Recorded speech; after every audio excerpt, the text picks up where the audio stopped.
வளர்த்துக்கோங்க. உறவுகள், நட்புகள் இடத்துல நம்பிக்கை எப்படி வச்சிருக்கீங்க? இன்னைக்கு உறவுகள், நம்ம கூட இருக்கிற உறவுகள், வாழ்க்கை துணை.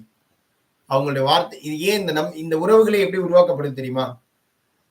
நம்பிக்கை என்னும் நூல்கள் கொண்டு அந்த கயிறால பிணைக்கப்பட்டிருக்கு. நம்பிக்கைங்கிற கயிறால தான் இந்த இதே பிணைக்கப்பட்டிருக்கு. இந்த கயிறு சரியா இல்ல, ஸ்ட்ராங்கா இல்லைன்னா உறவுகளோ நட்புகளோ நம்ம கிட்ட இல்லை. உறவா இருந்தா ஒரு டிரான்ஸ்பரன்சி இருக்கணும், ஒரு வெளிப்படைத்தன்மை இருக்கணும் நம்ம கிட்ட உறவுகள்கிட்ட. ஒரு நல்ல உறவு நட்பு நீங்க எதுவுமே மறைக்க வேண்டிய அவசியம் இல்லையே, எல்லாத்தையுமே அவங்ககிட்ட சொல்லலாம். அப்படின்னாதான் அது நீங்க உண்மையா பழகுறீங்கன்னு அர்த்தம். ஒரு உறவு கிட்ட பேசுறோம், ஒரு நட்பு கிட்ட பேசுறோம்னா தைரியமா பேசணும். ஐயோ அவர் இப்படி பேசினா இப்படி நினைச்சுக்குவாரோ, அப்படி பேசினா அப்படி நினைச்சுக்குவாரோ, இவர்கிட்ட எப்படி பேசுறது, இவர்கிட்ட எப்படி நடந்துக்கிறது, அப்படி பார்த்தா அது உறவே கிடையாது. அந்த உறவு நம்பிக்கையினால் உருவாக்கப்படவில்லை.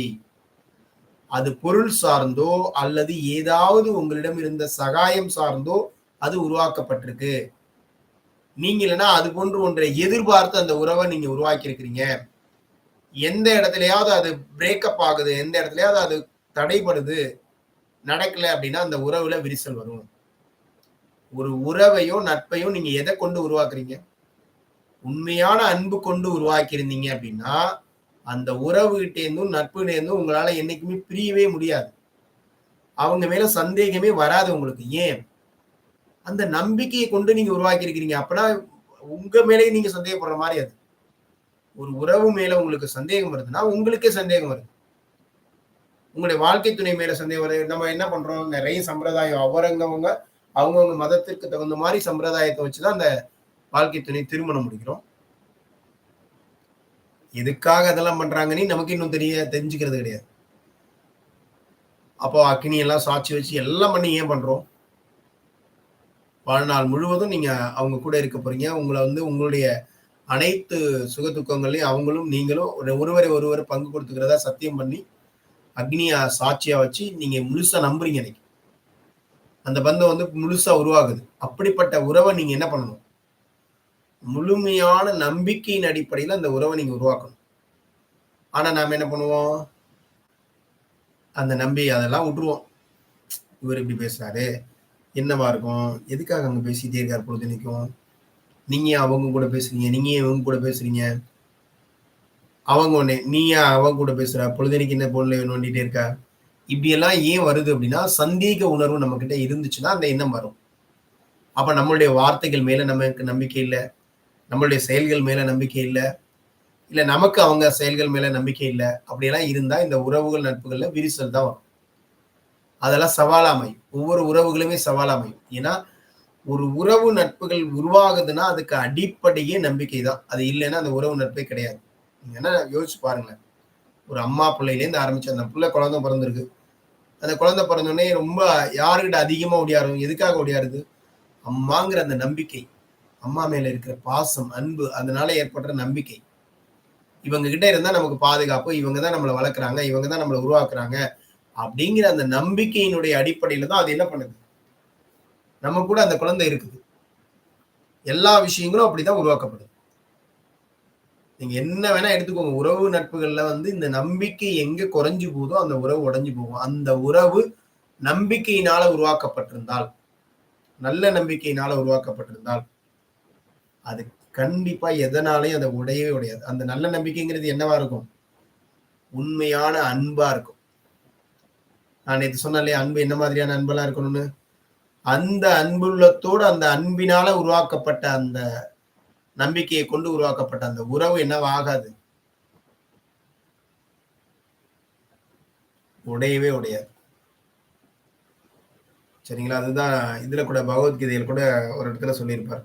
நம்ம மண்பானை செய்யறோம் அப்படின்னா அந்த மண்பானைக்கு என்னென்னலாம் தேவை?